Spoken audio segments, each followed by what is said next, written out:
Hello, everyone. Welcome back. I'm Ethan here with the Folklore Unlocked podcast. I'm joined by Austin here, our other host. What's up? And today we got a little bit new thing here, the Kraken. And you guys heard about it the last podcast where we kind of talked about it a little bit, just kind of mentioned it. And we're going to be talking about just in general what the Kraken is and kind of the folklore behind it. So, Austin, you go ahead, go over the Nordic folklore. Yeah, and like Ethan said, it comes from Norse folklore, where it lives in the seas between Norway and Iceland and up towards Greenland. And the first reported account of the Kraken was written by King Sverre of Norway in 1180. And he said it would attack vessels with its strong arms and create whirlpools to destroy ships and sink them. And then another account written by the Italian writer, forgive me, Negri and Biagio Setentriano, which was a Biagio Setentriano was a travelogue about Scandinavia. It was known as Skoo Crack, and it was distinguished from a sea serpent. And forgive me about the pronunciations. I am not Italian or Scandinavian, so Sound about like me. those, those were pretty rough, I know, but different languages that I do not speak. You sound about like me because before this, I was looking up how to pronounce different stuff. Oh, something I want to point out on this picture here. It was said that the Kraken was like miles long, and it would sometimes look like islands or small groups of islands. So this picture here kind of shows people thinking, "Oh, it's a little island, and the Kraken's coming up underneath to take him out." Poor people. Ah. Okay, so we'll go on to description. This is the first description of the creature, which was credited to Norwegian Bishop Eric Pontoppidan. Pontoppidan, I think that's how it's pronounced, or at least that's how it was told to me. And it was in 1753, and it was described as an octopus of tremendous size and its reputation for pulling down ships. And Norwegian fishermen would often risk going over the Kraken because the plentiful catch that was around it. Because whenever the Kraken would come by, it would scare up fish, and also there was something it said about like whenever it excretes its excrement, the fish would come around. So whenever it poops, but Nice. yeah, it's very nice. It was also said to have be able to create whirlpools and when it's submerged, and that could take down ships also. And this is a quote by, I think it was Eric, I think it was. But it is said that if the creature's arms were to lay hold of the largest man of war, they would pull it down to the bottom. And because of that, I have a picture of a man of war on the side here. And if you're on the just the Spotify and you can't see it, just imagine the ships from Pirates of the Caribbean. Just imagine one of those, and that's basically what a man of war is.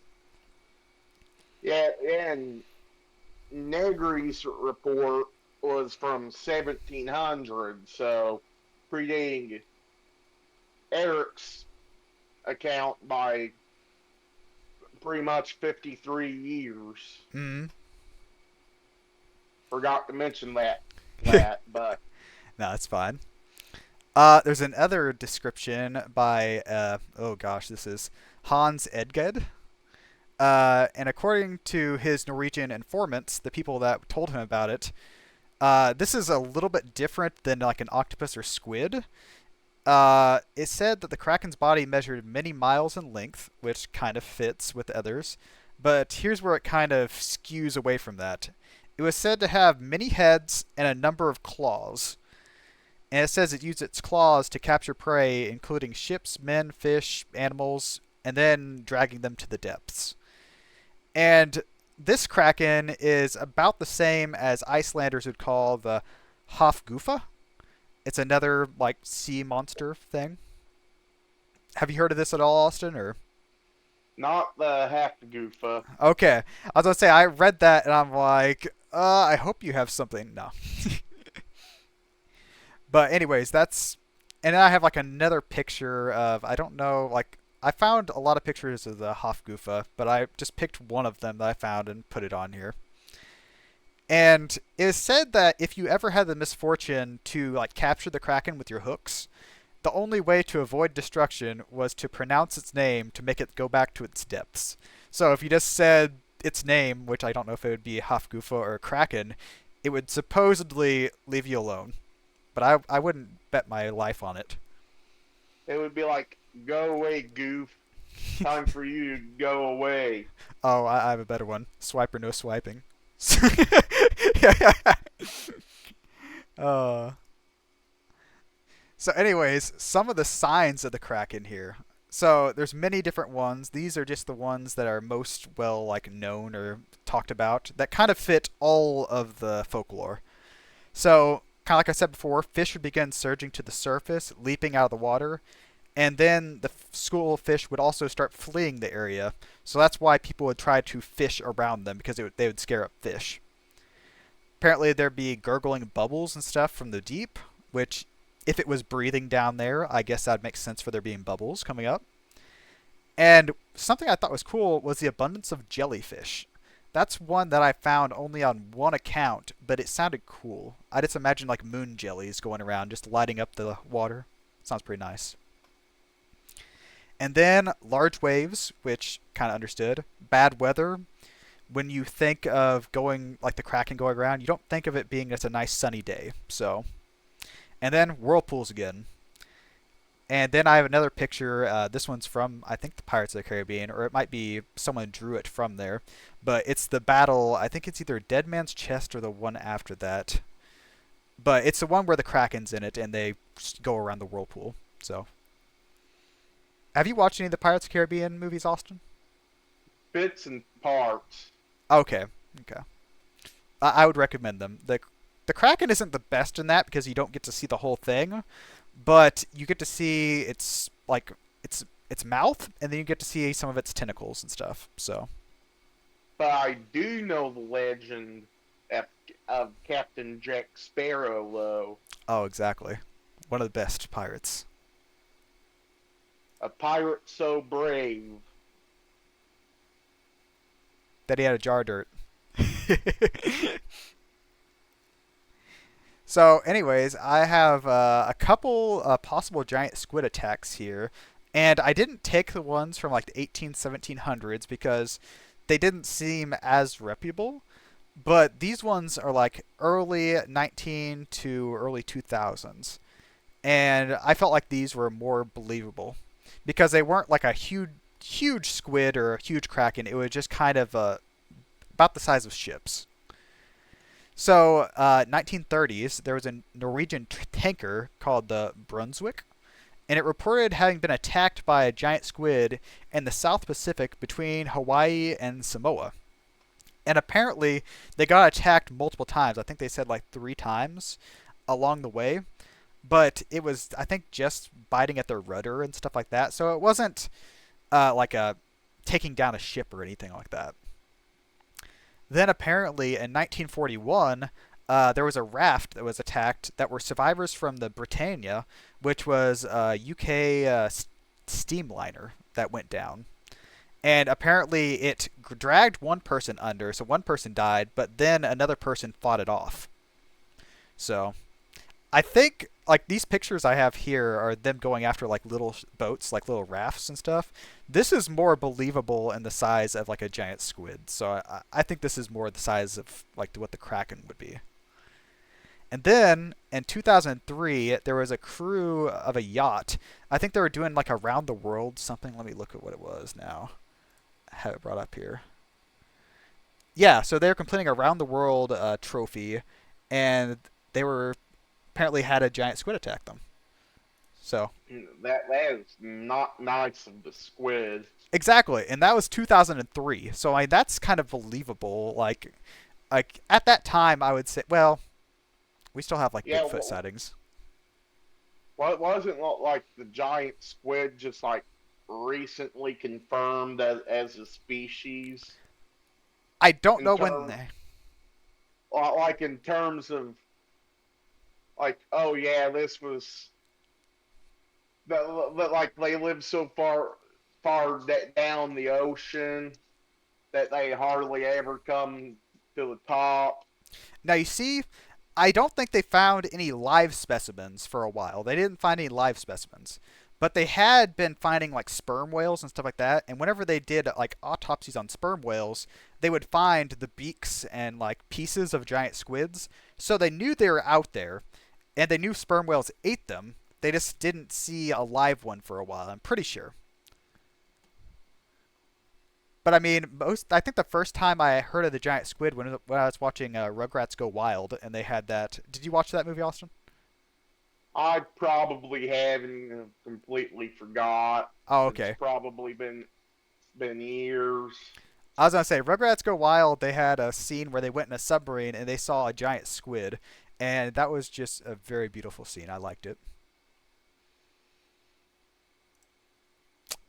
So the But yeah, the go ahead. possible possible identity of the Kraken is a giant squid, which is eight, it has 8 arms and 2 long tentacles, and is large in size, or a colossal squid, which I'm guessing is bigger than a giant squid, or a Humboldt squid, which is about the size of a human and can get up to 8'2" in length and weighs about 100 pounds. That's curious, aggressive, and fast.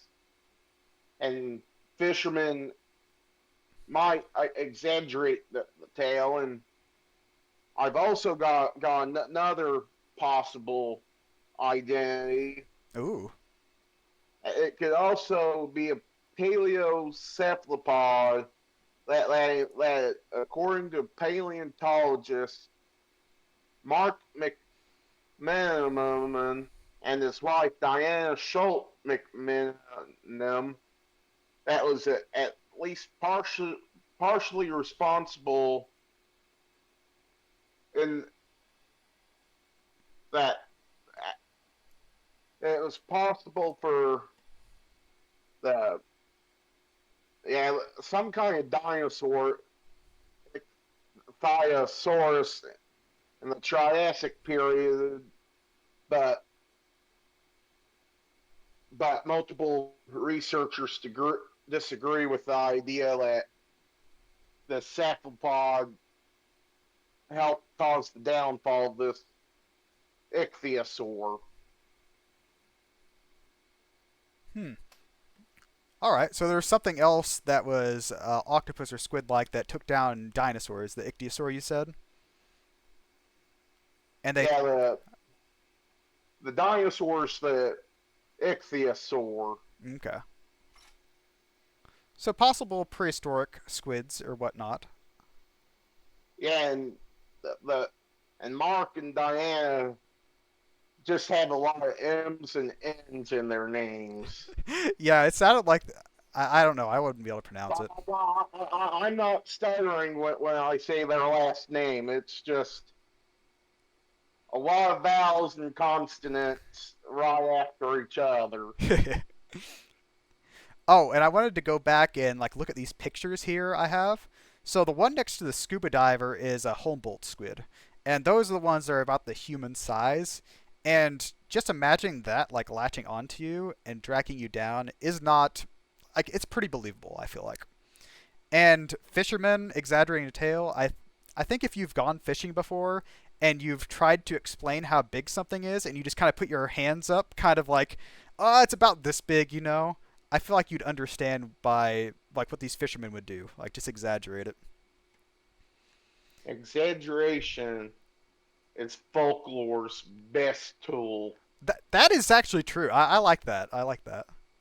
We need that on a T-shirt. And then I have pictures of a giant and colossal squid here. So the giant squid is like about average of 12 meters, and then the colossal squid about 14 meters. So those even Put more.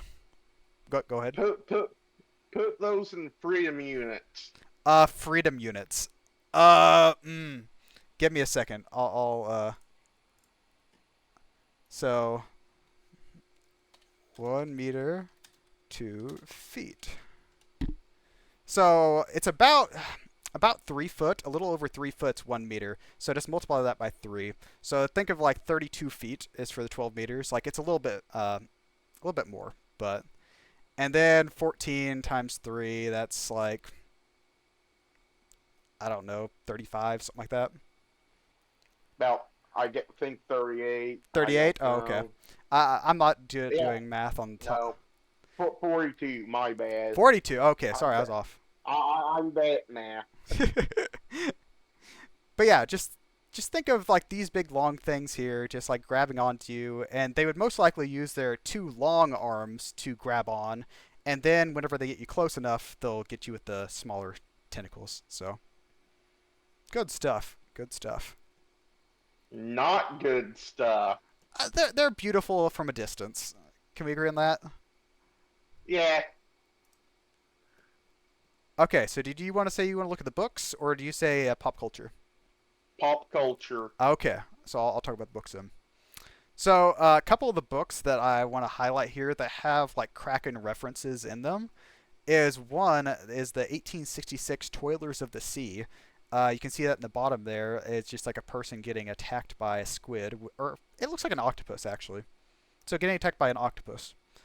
Then there's 20,000 Leagues Under the Sea, which you would think of like when you think of Nemo the submarine and stuff like that. That is what you'd think of whenever you see Thousand Leagues Under the Sea. And apparently they had a giant squid. Yeah, that looks like a giant squid. Attack the submarine. Then there's also a poem or a sonnet, 1830s, called "The Kraken," and I won't put you through reading that to you, but I have it there on screen. So I mean, if you want to like pause the video or something like that, or if you can just look it up, it's by Alfred Lord Tennyson. Tennyson, yeah, and it's just about the Kraken. So I mean, it's pretty nice. I liked it. But yeah, in pop culture, there's been it appears in both the 1981 and 2010 films, Clash of the Titans. It appears in the games Sea of Thieves and God of War 2. It appears in the Dredge and the Pirates of the Caribbean, and is the sigil of House Greyjoy of the Iron Islands from Game of Thrones, and it is the inspiration for the name of the Seattle Kraken, which is the NHL's newest team, who who play against whenever they play against the Jersey Devils, play in the Cryptid Cup, The Cryptid which Cup? is Whoa. yes, which is just the name for the two teams' rivalry, since both teams are named after well-known cryptids, with the Jersey Devils being named after the Jersey Devil of the Pine Barrens in New Jersey.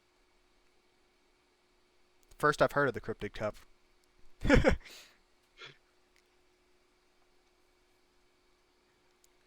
Oh, Well, are you done reading that or? yeah, Oh, I just wanted to go back and like say the Clash of the Titans. I have a picture here from the Clash of the Titans. That's the one on the top there. And that Kraken, it does have the tentacles, but it also has arms and like a face, and it looks more human-esque, like a two-legged human kind of thing. And then I just have the sigil for House Greyjoy, which I watched through all of Game of Thrones and also House of the Dragons, and I did not know that the Greyjoy sigil was the Kraken. So I feel like I was let down by that. Come on, man. Gotta be more in tune with Game of Thrones. Well, like kind of like the Targaryens having the dragon, and then let me see, the Starks having the wolf, the The dire wolf. dire wolf. Sorry, and so like that, It's like a wolf, only more dire. and then the stag for the what's her name? I forget the king that's originally in Game of Thrones. Like whenever he's first there, but yeah, Oh yeah, I know who you're talking about. died by Forget his getting name. like stabbed by a boar. But yeah, Man, manly way to go. it kinda, I guess. But yeah, like those are the ones you think about. You think about those three. You don't think about the Greyjoys with the Kraken, which I think is better than the Stag. So you want to go on to our thoughts, Austin? Yep. And my thoughts are, it's probably a giant squid or octopus or some other kind of unknown cephalopod, since it resembles a giant squid or octopus, and it very obviously is some kind of cephalopod. So it's probably got some reasonable explanation to it. All right. Most likely, kind of like what Austin said there, most likely like a giant squid or possibly a hole and bolt squid that a fisher may have exaggerated the size a little bit. I can imagine a guy going out in the ocean and by himself and getting like a squid on the line and be like, "Oh, it almost dragged out under my boat" and everything like that, and just didn't really say how big his boat is or what anything like that. But Exactly. I do love the idea of the Kraken though, just something living in the deep that we don't see. And I mean, even the giant squid and the colossal squid and stuff like that, just imagining those grabbing onto a ship and like with their suction cups and taking people off, it's not good for them, but it's good for imagery, kind of like in Pirates of the Caribbean. But And yeah, say, haven't we explored more of space than we have our own oceans? not even close. Not even close. The universe is forever expanding, so space is always expanding. But we have like I think we've only looked at like a certain percentage of our ocean or something like that. I think there's like a very small ah Like I think we've covered like 3% of our oceans, but have like 15 or something percent of our own galaxy. oh, are we just meaning like looking through like telescopes and everything like that? Yeah, Okay, well, if you're looking through that, just like just like Milky Way. Just like take our knowledge of the Milky Way galaxy, compare to the oceans on our own planet. Somehow we we we know more about our galaxy than our own oceans. yeah, I still like we have definitely covered more of the ocean than we have our galaxy. Like even with telescopes, because just think about looking out there. It's like, oh, there's nothing out there, and then there's like all of a sudden like a huge planet or a star or something like that. Like there's not a lot to look at, but then whenever you get to something, it's there's a lot. Yeah, I'm not saying we've like explored all of our galaxy. Like think I heard like 15% of it, which is nowhere near. No. Um, and I might be wrong on that number, and we've only explored like 3 or 5% of our oceans. Am I the only one that would say that if someone like offered to get me in a submarine that's like not the submarine that the Titanic went to go see, I would definitely say it. Like as long as it wasn't that submarine, I would definitely go on it. Yeah, no thank you. I think going underwater sounds awesome. I'm a bit claustrophobic, so Hey, we'll knock you out till we get down there. uh, Just use some horse tranquilizers and just be like, "Oh, hey Austin, look, there's a big squid," and then just knock you out again. yeah, try your best. So yeah, I think that's all we have. So I hope you guys enjoyed talking about the Kraken with us. It's probably one of my favorite. Would you consider the Kraken? Is it a cryptid? I know you said it was in the cryptid cup, but Yeah, it's an unknown creature that science is yet to prove. So, okay. So yeah, like hopefully you enjoyed learning about the Kraken with us, and I hope you enjoyed Folklore Unlocked so far. And do you want to say anything, Austin? uh, besides, probably expect a two-part Skinwalker Ranch coming up here soon. Oh fun, oh fun. I need to learn more about them before then. Other than that, thanks for watching if you're on YouTube. Thanks for listening if you're on Spotify, and we'll see you next time. Yep. Bye everyone.